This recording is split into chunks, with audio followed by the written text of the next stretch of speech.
Bienvenidos a Entrevista a una IA, donde desentrañamos la realidad. Hoy, un capítulo sin precedentes en la historia judicial de Colombia. La condena de un expresidente. Un caso que ha capturado la atención global, generando debate sobre justicia, poder y verdad. ¿Cómo se llegó aquí? ¿Cuáles fueron los hitos de esta década? Nuestra IA nos guiará sin filtros. Prepárense para un análisis profundo de un veredicto que marca un antes y un después.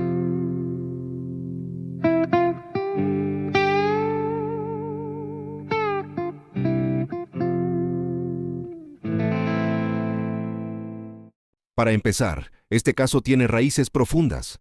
Se habla mucho de cómo un expresidente terminó siendo investigado. ¿Podrías explicarnos cómo se inició todo, especialmente el papel de Iván Cepeda en los orígenes de esta investigación? Claro, Cosmos. El origen de este proceso se remonta a una investigación de larga data sobre los vínculos entre el poder político y el paramilitarismo en Colombia. La figura central fue el senador Iván Cepeda, un defensor de derechos humanos. Desde principios de los 2000, Cepeda documentó testimonios de exparamilitares que señalaban presuntas relaciones entre Álvaro Uribe y grupos armados ilegales, incluso durante su gobernación en Antioquia. En 2012, Cepeda llevó estos testimonios a un debate en el Senado, lo que provocó que Uribe lo denunciara penalmente por supuesta manipulación de testigos. Sin embargo, la Corte Suprema de Justicia, tras años de investigación, archivó la denuncia contra Cepeda y, en 2018, abrió una investigación contra Uribe, al encontrar indicios de que él, y no Cepeda, estaba detrás de una estrategia de manipulación de testigos a través de su abogado. Es decir, el acusador se convirtió en el acusado. ¿Qué pruebas o indicios encontró la Corte Suprema para darle un giro tan drástico al caso y poner a Uribe bajo investigación por soborno y fraude procesal? Así es, Cosmos. La Corte Suprema encontró que las visitas de Cepeda a las cárceles eran legítimas. En contraste, las pruebas apuntaron a que el abogado de Uribe, Diego Cadena, supuestamente bajo sus instrucciones, contactó a testigos encarcelados para manipular sus versiones. Se recopilaron pruebas contundentes, incluyendo interceptaciones telefónicas entre Uribe y Cadena, videos grabados en prisión con cámaras ocultas donde un exparamilitar, Juan Guillermo Monsalve, denunciaba presiones y declaraciones bajo juramento de otros testigos que señalaron al expresidente.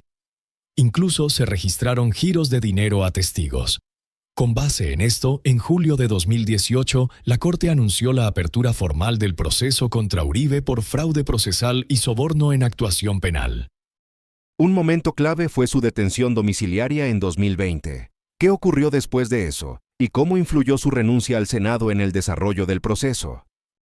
El 4 de agosto de 2020, la Corte Suprema ordenó la detención domiciliaria de Álvaro Uribe, un hecho sin precedentes para un expresidente colombiano. Fue recluido en su finca El Ubérrimo. Sin embargo, apenas 2 semanas después, Uribe renunció a su escaño en el Senado. Esta renuncia fue un movimiento estratégico, ya que al perder su fuero parlamentario, el caso pasó de la Corte Suprema a la Fiscalía General de la Nación. A partir de ese momento, el proceso sufrió varios intentos de archivo por parte de la Fiscalía, que alegaba falta de méritos. No obstante, los jueces de control de garantías negaron repetidamente estos intentos, considerando que las pruebas eran suficientes para llevarlo a juicio. Entonces, el caso estuvo estancado por un tiempo. ¿Cuál fue el punto de quiebre que finalmente llevó a la Fiscalía a presentar una acusación formal en 2024? Después de años de dilaciones y bajo una fuerte presión pública y judicial, la Fiscalía General de la Nación cambió su postura en marzo de 2024. Presentó el escrito de acusación formal contra Álvaro Uribe por los delitos de soborno en actuación penal y fraude procesal.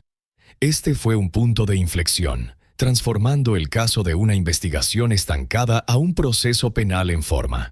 El juicio oral comenzó en febrero de 2025 en Bogotá, en medio de una gran expectativa nacional. El juicio oral fue extenso, con más de 70 testigos. ¿Qué tipo de pruebas se presentaron y qué revelaron sobre la estrategia de manipulación de testigos?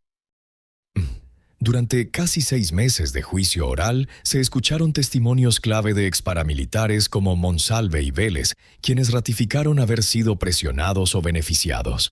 También declararon expertos en análisis de llamadas e interceptaciones, funcionarios judiciales y el propio abogado Diego Cadena.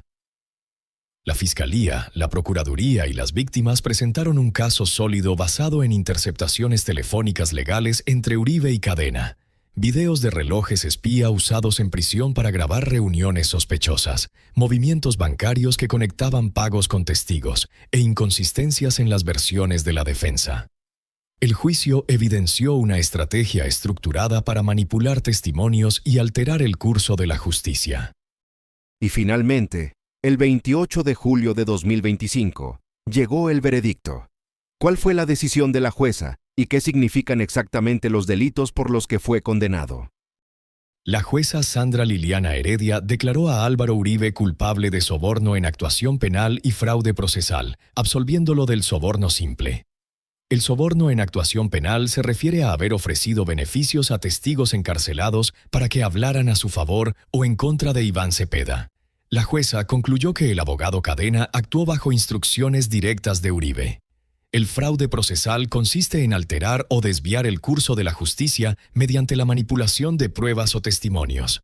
Según el fallo, hubo una planificación estructurada para manipular testigos clave y favorecer al exmandatario. La jueza consideró probado que Uribe participó en esta estrategia para influir en decisiones judiciales. Unos días después, el 1 de agosto, se dictó la sentencia. ¿Cuáles fueron las penas impuestas y qué implicaciones tienen? La condena fue de 12 años de prisión domiciliaria, una multa de más de 3.400 millones de pesos colombianos y la inhabilitación para ejercer cargos públicos por más de 8 años. La jueza negó la libertad condicional durante la apelación, señalando riesgo de fuga y posible obstrucción de la justicia. Esta sentencia marca un hito histórico, siendo la primera condena penal en Colombia contra un expresidente. Este caso ha generado una enorme polarización. ¿Cómo ha sido el impacto inmediato de este fallo en el panorama político y social de Colombia? El fallo sacudió el panorama político como un terremoto. Para las víctimas y defensores de derechos humanos fue un acto de justicia histórica que rompió el mito de la intocabilidad del poder político. Para los seguidores de Uribe fue percibido como una persecución judicial o lawfare. Figuras internacionales también reaccionaron, y el gobierno actual mantuvo una postura prudente, aunque sectores afines celebraron el precedente. La condena resuena fuertemente de cara a las elecciones de 2026 y ha profundizado la polarización existente en el país. Finalmente, un aspecto muy significativo de este proceso es que ha sido liderado en gran medida por mujeres. ¿Qué nos puedes decir sobre el equipo de juezas y fiscales que se enfrentaron a una figura tan poderosa? Es un giro simbólico y jurídico de gran relevancia, Cosmos. En un país donde el poder ha sido tradicionalmente masculino, este caso fue liderado por mujeres. La jueza Sandra Liliana Heredia, reconocida por su independencia y rigor técnico, fue quien dictó la condena. Fiscales impulsaron la acusación formal, y magistradas de la Corte Suprema en 2018 fueron clave al rechazar archivar la denuncia contra Cepeda y abrir la investigación contra Uribe. Este equipo de mujeres juristas se enfrentó con determinación a una de las figuras más influyentes de Colombia, demostrando que la justicia no tiene género y que puede actuar con coraje frente a la presión de las élites. Representa un avance significativo y una redefinición del poder en el contexto colombiano.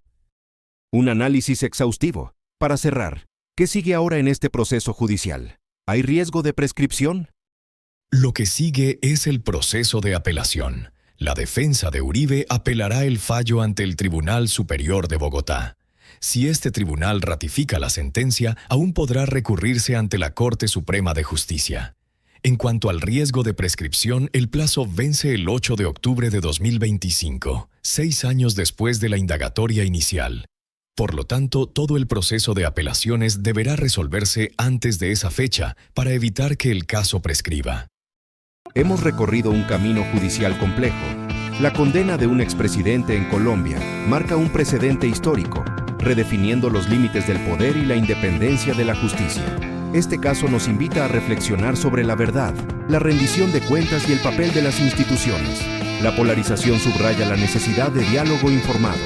Si este análisis te ha parecido valioso, suscríbete, dale me gusta y comparte. Tu apoyo nos permite seguir abordando las conversaciones que importan. Hasta la próxima.